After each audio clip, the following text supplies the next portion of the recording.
नमस्कार दोस्तों। तो आज की इस वीडियो में हम देखने वाले आईआईटी जेईई एग्ज़ाम का जो पेपर पैटर्न होता है उसके बारे में। यदि आपको वीडियो अच्छा लगे तो लाइक करना, शेयर करना और चैनल को सब्सक्राइब करना न भूलना। तो चलिए शुरू करते हैं बिना किसी टाइम वेस्ट के। तो जो आईआईटी एग्ज़ाम होता है, आईआईटी जेईई का एग्ज़ाम, वो 3 सेक्शन में डिवाइड होता है। सेक्शन ए, सेक्शन बी और सेक्शन सी। तो हम तीनों सेक्शन की बात करेंगे कि कौन से सेक्शन में कितने नंबर के क्वेश्चन आते हैं, टोटल कितने क्वेश्चन आते हैं और नेगेटिव मार्किंग कितनी होती है। तो चलिए शुरू करते हैं बिना किसी टाइम वेस्ट के। इस वीडियो को शुरू करने से पहले हम देखते हैं कि आईआईटी जेईई का एग्ज़ाम है वो कितने सब्जेक्ट के लिए कंडक्ट करवाया जाता है। तो आईआईटी जेईई का एग्ज़ाम है वो 7 सब्जेक्ट के लिए कंडक्ट करवाया जाता है। Physics, chemistry, biotechnology, economics, geology, mathematics and mathematics statics. तो आईआईटी जेईई का एग्ज़ाम है वो 7 सब्जेक्ट के लिए कंडक्ट करवाया जाता है। अब देखिए बात करते हैं हम पैटर्न ऑफ टेस्ट पेपर। तो जो आईआईटी जेईई का एग्ज़ाम है वो 7 पेपर के लिए कंडक्ट करवाया जाता है और जो 7 पेपर हैं उनके लिए जो एग्ज़ाम पैटर्न है वो सेम है। The exam the JEE 26 examination for all the 7 test paper will be computer based test, यानी कि जो सीबीटी होगा एग्ज़ाम आपका कंप्यूटर बेस्ड टेस्ट होगा। Where the candidate will be shown the question in the random sequence on a computer screen. जो आपकी screen है उस पर जो क्वेश्चन रैंडम है वो यहाँ पर शो होंगे। For all the 7 test paper the duration of the examination will be of 3 hours, यानी कि जो ड्यूरेशन है एग्जामिनेशन की वो 3 घंटे है। और जो टेस्ट पेपर का मीडियम है वो सभी सब्जेक्ट के लिए इंग्लिश है। The medium of for all the test paper will be only in English, यानी कि जो आपका टेस्ट पेपर है वो सभी जो 7 सब्जेक्ट है उनका इंग्लिश में शो होगा। There will be a total of 60 question carrying a total of 100 marks, यानी कि जो आपका टोटल पेपर है वो 3 घंटे का पेपर है।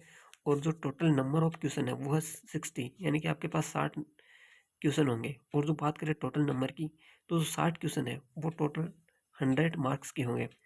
The entire paper will be divided into 3 section. जो पेपर है वो 3 सेक्शन में डिवाइड है, section A, section B and section C. All section are compulsory. Question in each section will be of different types as given below, यानी कि जो आपके पास paper है वो 3 सेक्शन में डिवाइड है, section A, section B, section C. और जो क्वेश्चन है वो सारे सेक्शन के अलग अलग डिवाइडेड है। अब बात करते हैं हम सेक्शन ए की। तो सेक्शन ए में टोटल कितने क्वेश्चन आते हैं वो देखते हैं। Contain a total of 30 multiple choice question, यानी कि जो सेक्शन ए है उसमें 30 एमसीक्यू क्वेश्चन आते हैं। आईआईटी जेईई का एग्जाम है उसमें 3 टाइप के क्वेश्चन आते हैं, एक आता है एमसीक्यू, एक आता है एमएसक्यू और एक आता है एनईटी टाइप। तो जो सेक्शन ए होता है उसमें जो टोटल नंबर ऑफ क्वेश्चन आते हैं 30, और जो 30 के क्वेश्चन है वो आते हैं एमसीक्यू टाइप। इन जिनमें से 10 क्वेश्चन है वो 1 नंबर के होते हैं, यानी कि जो 10 क्वेश्चन है वो 1-1 नंबर के होते हैं। और जो 20 क्वेश्चन है वो सारे 2-2 नंबर के क्वेश्चन होते हैं, involving 10 question for of 1 marks and 20 question of 2 marks each. Each MCQ has 4 choice out of which only 1 choice is the correct answer. Candidate can mark the answer by clicking the choice. यानी जो MCQ type आते हैं उनमें 4 option आएंगे आपके पास। उन 4 option में से केवल आपके पास जो राइट आंसर है वो एक होगा, यानी कि MCQ में एक राइट आंसर होता है। अब देखिए बात करें हम पार्ट बी की, सेक्शन बी की, यानी कि जो सेक्शन बी है उसमें टोटल 10 क्वेश्चन आते हैं, जिसमें contain a total of 10 multiple select question MSQ carrying 2 marks each, यानी कि जो पार्ट बी है उसमें 10 क्वेश्चन आते हैं और सारे के सारे MSQ टाइप होते हैं। MSQ टाइप मतलब क्वेश्चन के आंसर आपके पास 4 होंगे, लेकिन हो सकता है कि जो आंसर है वो एक या एक से ज़्यादा क्वेश्चन ऑप्शन है वो राइट हो। कैरिंग आउट 2 मार्क्स इज, और जो प्रत्येक क्वेश्चन है वो आपके पास 2 नंबर का होगा और टोटल क्वेश्चन है 10। तो आपका जो सेक्शन बी है वो आपके पास आता है जो 20 नंबर का। उसके बाद each MSQ is similar to MCQ but with the difference that MSQ में हैव 1 और more than 1 correct answer out of the 4 given choice, यानी कि जो MSQ है वो सिमिलर होता है MCQ, लेकिन जो MSQ है उसमें हो सकता है कि जो आपका आंसर है उसमें एक से ज़्यादा जो चॉइस है आपकी वो करेक्ट हो। The candidate gets full credit only if he or C. Select all the correct answer and no wrong answer.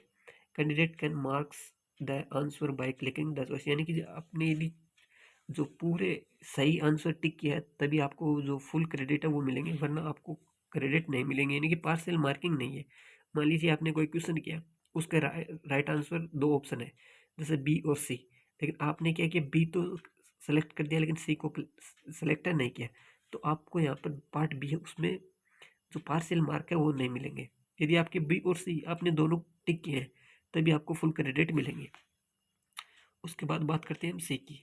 जो सेक्शन सी है, सेक्शन सी है टोटल 20 न्यूमेरिकल आंसर टाइप। यानी कि जो सेक्शन सी है उसमें टोटल 20 क्वेश्चन होंगे और सारे न्यूमेरिकल आंसर टाइप, यानी कि आपको आंसर है वो कैलकुलेट करना होगा, उसके बाद कंप्यूटर में आपको लिखना होगा। Question involving 10 question of 1 marks each and 10 question of 2 marks each. यानी कि जो पार्ट सी उसमें 20 क्वेश्चन होंगे, उनमें से 10 क्वेश्चन होंगे 1-1 नंबर के और 10 क्वेश्चन होंगे 2-2 नंबर के।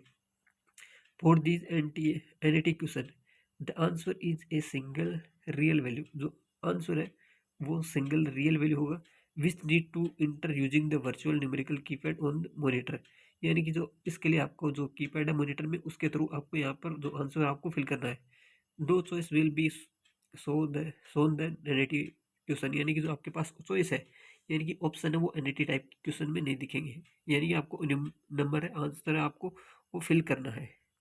अब देखिए बात करते हैं in all section question not attempt will result in 0 marks. अब बात करते हैं हम कि आपने मान लीजिए क्वेश्चन है वो रॉन्ग आंसर है वो टिक कर दिया, तो आपको रॉन्ग आंसर के लिए कितना मार्क्स है वो डिडक्ट होगा।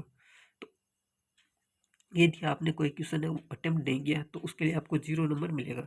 इन सेक्शन ए एम, जो सेक्शन ए है उसमें आपके पास सारे क्वेश्चन है MCQ टाइप।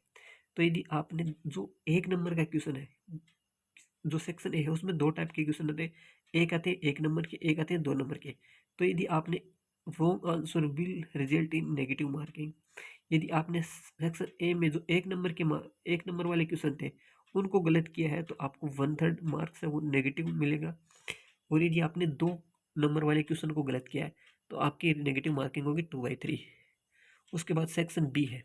सेक्शन बी में हमारे पास MSQ टाइप क्वेश्चन आते हैं, उसके लिए कोई भी नेगेटिव मार्किंग नहीं है। यानी कि मान लीजिए आपने सेक्शन बी में कोई भी क्वेश्चन है वो गलत कर दिया तो आपको नेगेटिव मार्किंग नहीं मिलेगी। एंड नो पार्शियल मार्किंग, और ना ही पार्शियल मार्किंग मिलेंगे। मान लीजिए आपने जैसे 2 ऑप्शन सही थे लेकिन आप एक ही करके आए हो, पार्ट बी है, तो ये नहीं कि आपको पार्ट ए जो एक टिक है वो किया था, एक ऑप्शन है वो टिक किया था, उसके लिए आपको नंबर नहीं मिलेंगे। उसके बाद जो पार्ट सी है, पार्ट सी में भी कोई नेगेटिव मार्किंग नहीं है। और जो आपको आंसर फिल करने के लिए है वो यहाँ पर जो कीबोर्ड है उसके थ्रू आप, जो मॉनिटर में कीबोर्ड दिखेगा उसके थ्रू आपको एनआईटी टाइप उनका सेक्शन है वो फिल करना है। तो जो आईटी जेम का एग्ज़ाम है वो टाइम ड्यूरेशन की बात करें तो 3 घंटे का एग्ज़ाम होता है जिसमें टोटल 60 क्वेश्चन आते हैं। आईटी जेम का एग्ज़ाम वो 7 सब्जेक्ट के लिए कंडक्ट करवाया जाता है और जो मीडियम वो पेपर है वो सभी सब्जेक्ट के लिए इंग्लिश है। और बात करें टोटल नंबर की, तो जो टोटल जो पेपर है वो टोटल 100 मार्क्स का होता है, जिनमें पार्ट ए, पार्ट बी और पार्ट सी आते हैं। पार्ट ए में सारी क्वेश्चन आते हैं MCQ टाइप, यानी कि एक आंसर राइट होगा। पार्ट बी है उसमें आते हैं MSQ टाइप, यानी कि हो सकता है कि जो आंसर है उसमें 2 ऑप्शन या एक ऑप्शन से ज़्यादा राइट हो। और पार्ट सी आता है NAT टाइप, यानी कि न्यूमेरिकल आंसर टाइप। तो ये था IIT जेम एग्ज़ाम का जो पेपर पैटर्न होता है उसके बारे में। यदि आपको वीडियो अच्छा लगे तो लाइक करना, शेयर करना और चैनल को सब्सक्राइब करना ना भूलना। So thank you for watching this video.